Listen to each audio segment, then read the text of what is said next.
Jeudi 13 janvier 2022, mesdames et messieurs, c'est toujours un plaisir de vous retrouver dans cette nouvelle édition du journal.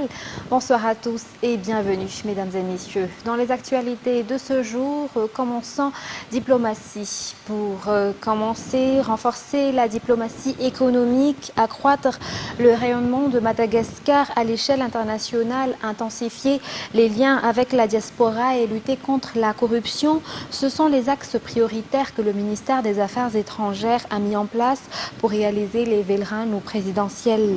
À travers ces axes, des actions ont été initiées et restent à poursuivre selon le ministre durant une conférence de presse aujourd'hui. Parmi ces actions, la poursuite du dialogue pour la restitution des îles Malagasy, mais également le rapatriement des Malagasy qui sont victimes d'exploitation. Reportage sur les images de Nzara Ranjiansu. Madagascar ne possède pas encore d'accord judiciaire avec l'Afrique du Sud pour l'extradition de ses ressortissants en cas d'affaires pénales. C'est ce qui est à l'origine du problème concernant l'extradition des Malagasy, pris en flagrant délit d'exportation illicite de 73 kilos d'or. Néanmoins, la demande d'extradition par l'État malagasy a été acceptée par l'État de l'Afrique du Sud, selon le ministre des Affaires étrangères. Il reste encore des procédures à effectuer avant de procéder à d'autres démarches. Concernant le rapatriement des Malagasy, surtout les femmes victimes d'exploitation dans les pays du Moyen-Orient, le ministère des Affaires étrangères a déjà rapatrié 111 femmes avec des accompagnateurs l'année dernière. Le ministre a également été saisi sur d'autres affaires en cours. De manière générale, selon le ministre, il s'agit de lutter contre ces passeurs qui favorisent cette immigration illicite.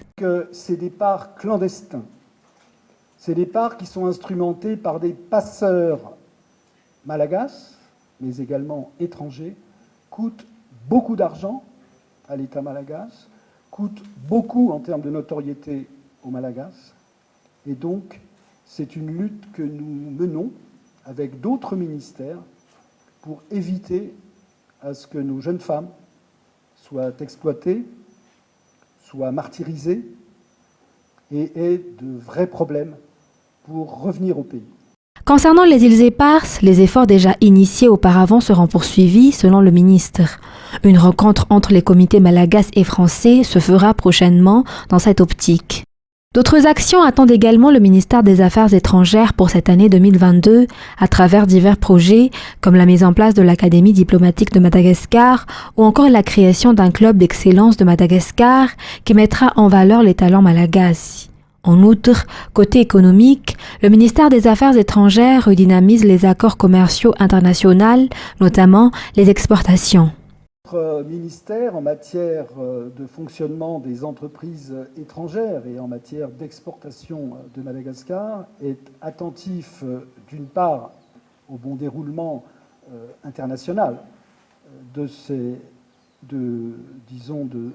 allers et retours commerciaux, mais est extrêmement attaché également à développer les accords internationaux entre les pays, notamment, j'ai parlé de la Commission de l'océan Indien, notamment en matière de normes, en matière de quantité et en matière d'autorisation d'importation de produits malagasy, notamment halieutiques et agricoles. Le ministère des Affaires étrangères mettra également en œuvre la participation de la diaspora malagasy de manière plus active aux différents projets de développement du pays.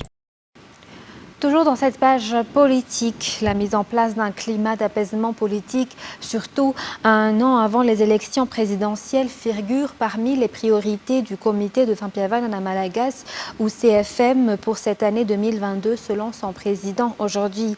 Ainsi, le CFM favorise le dialogue entre toutes les forces vives, mais aussi la tenue de colloques dans les régions et les districts. D'un autre côté, le CFM compte finir cette année ce qu'il n'a pas pu réaliser à cause de la situation sanitaire. Reportage toujours sur les images de Nzara Ranjiansu.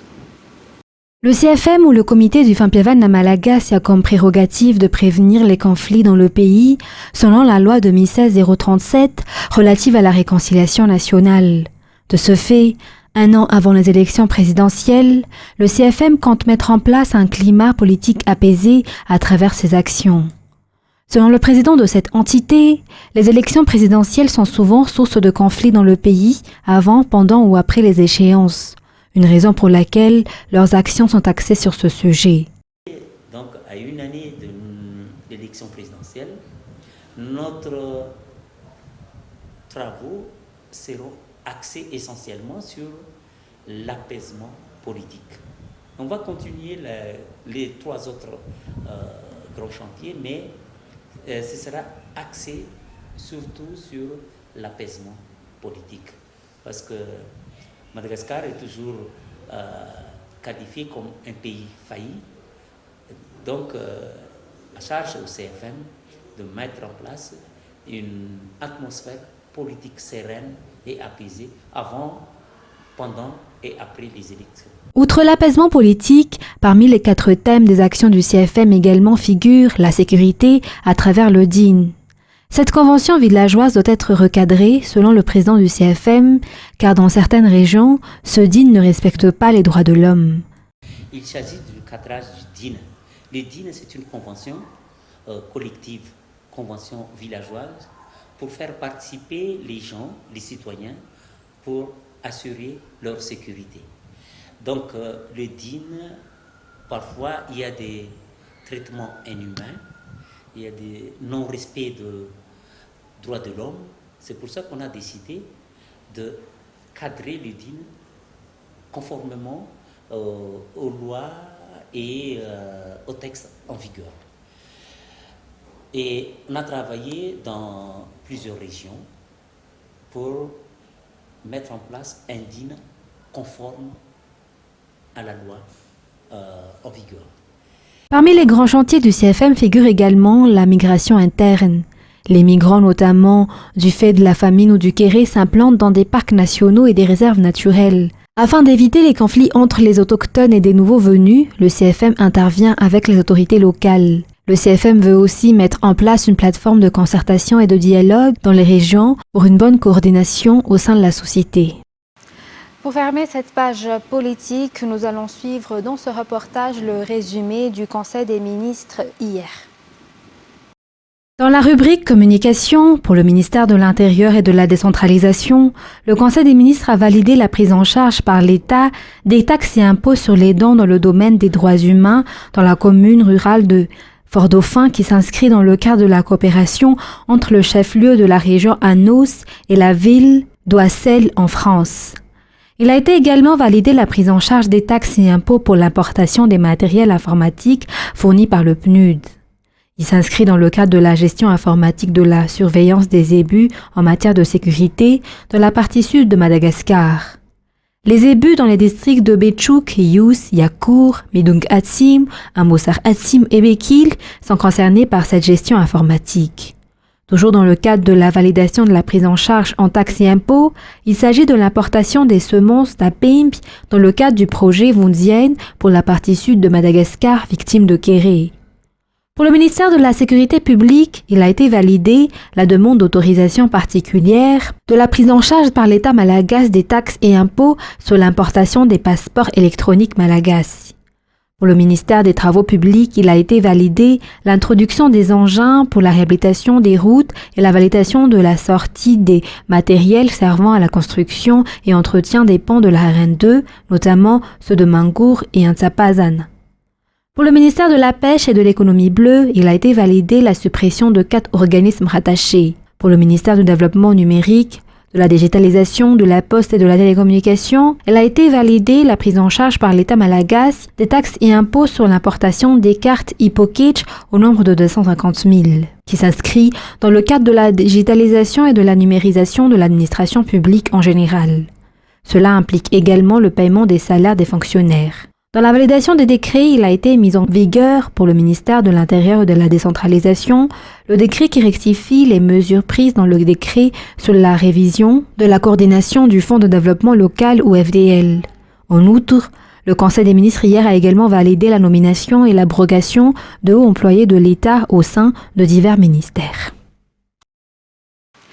Dans les informations sociales, les précipitations entraînent la montée d'eau dans les zones basses. Les constructions illicites ne font qu'empirer la situation dans la commune d'Alassour. En effet, ces constructions bouchent les canaux d'évacuation. La montée d'eau est donc inévitable et atteint même les maisons des zones basses de la commune.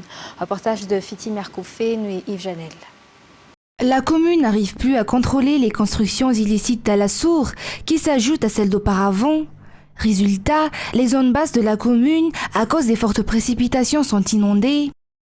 Les canaux d'évacuation sont totalement bouchés par ces constructions, l'eau ne circule plus, d'où la montée d'eau dans les zones basses d'Alassour, comme à Mazoarivo Est, à Mbouipou Sud et à Kanjatumbu.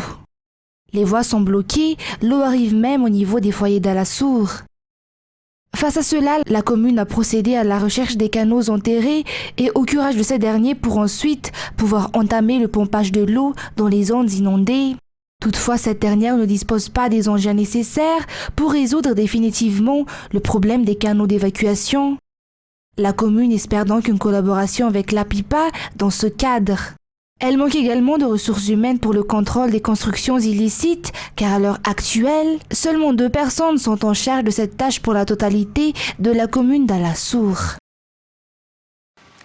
Toujours dans ce cadre, à cause justement des précipitations, 50 toits dans les Foukontagnes d'Ambouibar et de Tsaraasna dans la commune d'Ambumangakil sont exposés au risque d'éboulement. Ces derniers doivent impérativement déménager pour éviter tout danger. D'après les responsables au niveau du BNGRC qui ont sont mis en place des drapeaux de code couleur rouge hier et ont également sensibilisé les habitants sur l'importance du respect des instructions imposées qui visent justement à les protéger du danger. Toujours un reportage de Fiti Merkoufé et Yves Janel. 3 collines dans la région Analamang sont exposées au risque d'éboulement de rochers et de glissement de terrain d'après le BNGRC. Celles d'Ampamarinan, d'Amboudepne et d'Ambumangakeli. Les terrains de ces zones sont régulièrement surveillés, surtout pendant cette saison de pluie. Ces zones qui sont en permanence en alerte rouge tout au long de l'année. C'est dans ce cadre que l'indicateur d'alerte a été mis en place d'après les techniciens du Bureau national de la gestion des risques et catastrophes. En effet, la pluie rend la terre meuble, ce qui peut provoquer les glissements de terrain et donc l'éboulement des rochers dessus. L'exploitation de pierres au niveau d'Ambouibar et Tsaraasna doit immédiatement cesser pour ne pas provoquer l'éboulement de ce rocher. Ces derniers sont donc classés zone rouge où 50 ménages sont exposés directement au risque d'éboulement. D'ailleurs, des drapeaux de couleur rouge y ont été installés, ces drapeaux qui signifient un déménagement imminent des principaux concernés. De l'autre côté, ces derniers se plaignent de la non-considération de leur évacuation face à ce danger. Le BNGRC affirme que tous les ménages près des drapeaux rouges dans les hautes terres doivent impérativement déménager pour préserver leur vie. Ces derniers doivent déménager chez leurs proches si possible ou encore s'inscrire au niveau des communes Fouktagnes afin que le BNGRC puisse trouver des solutions à leur sujet. Pour le cas d'Ambouibar et Tsaraasna, aucune mesure n'a encore été prise par les Fouktagnes à l'endroit des habitants concernés. Les différentes entités privées et les diverses associations dans le pays contribuent dans la lutte contre le virus Covid-19. Dans cette optique, une association œuvrant dans les actions caritatives basée à Touamas a octroyé aux responsables du parc de Simbazaz divers matériels de lutte contre le Covid-19. Des matériels comme des kits de lavage des mains, des matériels de désinfection de masse, des dispositifs de désinfection des bureaux et bien d'autres. Le parc de Tsimbazaz est parmi les endroits les plus visités de la capitale. L'objectif à travers ces dons est d'éviter toute contamination et de protéger les employés et les visiteurs. Ainsi, la nouvelle directrice du parc a souligné également que le parc a besoin de partenariats divers pour assurer son entretien. Ce parc qui, rappelons-le, héberge une centaine d'espèces de faune et de flore. Dans les actualités internationales de ce soir, lors d'une cérémonie dans la principale ville d'Almaty, la Russie a officialisé aujourd'hui le début du retrait de son contingent militaire de Kazakhstan où il avait été dépêché auprès des émeutes meurtrières dans l'ex-république soviétique d'Asie centrale. France 24. Le 5 janvier au soir, Dinara sort de chez elle. Habitant le quartier de la mairie à Almaty, elle voit de son balcon la fumée du bâtiment en feu. Donc je suis venue ici, j'ai pris quelques photos, puis j'ai vu des garçons qui étaient en train de briser les vitres. Et c'était surprenant parce que ce rassemblement n'avait plus l'air d'un rassemblement pacifique. Cette nuit-là, le centre-ville est saccagé et le lendemain, des cadavres jonchent les rues. Comme d'autres, Dinara ne comprend toujours pas ce qui s'est passé. Dans ma tête, c'était une guerre, mais j'ai aucune idée qui a embauché ces gens-là et qui avait l'intérêt de déstabiliser la situation au Kazakhstan. 10 jours après les faits, les questions demeurent et le mystère reste entier sur ce qui s'est réellement passé ici à Almaty. L'organisation Amnesty International a appelé le Kazakhstan à publier un bilan des victimes civiles dont il n'y a pour l'heure même pas eu d'estimation. La chaîne de télévision publique Almaty TV a perdu l'un de ses chauffeurs et un technicien a été blessé. Une balle a traversé. Ah non, c'est de l'autre côté. Vous voyez, c'est là. Il y a plusieurs impacts. Mais à la rédaction, on ne parvient pas non plus à obtenir un bilan des civils tués. Nous avons demandé aux autorités et je vois que dans notre chat de journalistes, certains demandent aussi, mais il n'y a pas encore de réponse. Inféodé à l'État, Almaty TV se contente de véhiculer la version officielle d'une attaque terroriste repoussée par le Kazakhstan.